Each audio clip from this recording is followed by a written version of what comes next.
पश्चिम बंगाल में बीजेपी का 5 स्टेज का ये प्लान क्या है, इसको समझने के लिए आरएसएस की रणनीति के साथ बीजेपी की तैयारियों को समझना होगा, जिसमें सबसे अहम है प्रचंड हिंदुत्व की बात। क्योंकि पश्चिम बंगाल के पड़ोस में बांग्लादेश के अंदर हिंदुओं पर होते अत्याचार और उस पर ममता बनर्जी की खामोशी बीजेपी को बहुत बड़ा मौका दे सकती है। और इसके साथ ही हिंदुओं को एकजुट करने की कोशिश के साथ बीजेपी और उसका थिंक टैंक हिंदू अत्याचार के मुद्दे पर ममता सरकार को घेरने में किसी तरह की कसर छोड़ने को नहीं तैयार। फिर तीसरा फैक्टर, दलित वोटर्स के बीच पैर जमाने के लिए उनके घर खाने पर जाना, वहां पर जाके चर्चा करना, ये रणनीति भी तैयार है।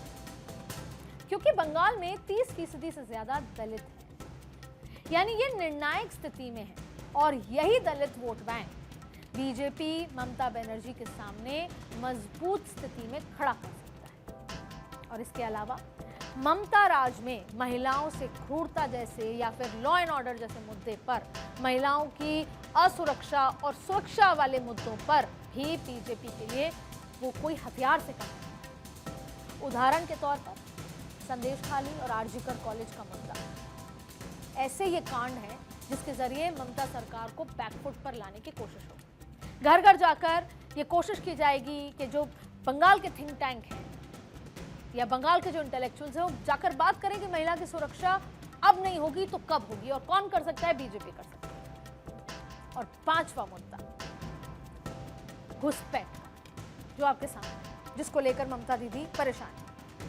बांग्लादेश से होती घुसपैठ और बीजेपी के दावे कि ममता घुसपैठ को समर्थन दे रही है, ये पश्चिम बंगाल में डेमोग्राफी बदलने की चिंता को उजागर करता है और बदलती डेमोग्राफी से भारतीयों की चिंता का मुद्दा वो बना सकती है। और वैसे ही पश्चिम बंगाल की सियासत में घुसपैठ सिर्फ एक चुनावी नारा नहीं रहा, बल्कि ये एक ऐसा कड़वा सच बन चुका है जिसके आंकड़े बदलती डेमोग्राफी की कहानी बताते हैं। और फिर पड़ोस में जो बांग्लादेश में हो रहा है उससे भी लोगों के मन में बहुत सारी बातें आई। फिर गृह मंत्री अमित शाह पहले ही बंगाल की धरती से संदेश भी देते और आंकड़ों के चश्मे से देखें तो बीजेपी के ये दावे जमीन पर भी नजर आ रहे हैं। कैसे जब एसआईआर हुआ तो बहुत सारे वो लोग जो वहां पर काम कर रहे थे, दशकों से रह रहे थे, उनके पास उनके ओरिजिनल कागज नहीं थे, तो उनको छोड़ना पड़ा बंगाल, न्यू टाउन खाली हो गया।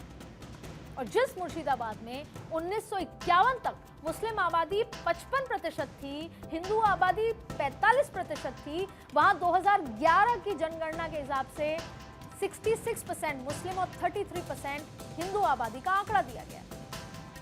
और इसी तरह मालदा, उत्तर दिनाजपुर, उत्तर 24 परगना और बीरभूम वो जिले हैं जहां हिंदू आबादी 1951 के मुकाबले 2011 के बीच घट गई और मुस्लिम आबादी लगातार बढ़ती रही। ये 5 जिले इसका उदाहरण है कि घुसपैठ की बात को नकारा नहीं जा सकता। कुल जमा बात यह है कि बंगाल में इस बार बीजेपी के पास जितना बड़ा मौका है उतनी ही बड़ी चुनौती है। ममता बनर्जी आज भी अपने इलाके में मजबूत है। कांग्रेस दूर दूर तक रेस में नहीं है। मुस्लिम वोट हुमायूं कबीर और ओवैसी जैसे नेताओं की वजह से बढ़ भी सकता है और जाहिर है बीजेपी को इस बात से फायदा मिल सकता है। लेकिन कहते हैं कि बंगाल जो आज सोचता है वो देश परसों बाद। इसीलिए बंगाल और बंगालियों का मन किसी तिलिस्म से कम नहीं और इस तिलिस्म के दरवाजे की चाबी बीजेपी को अब तक नहीं मिल पाई।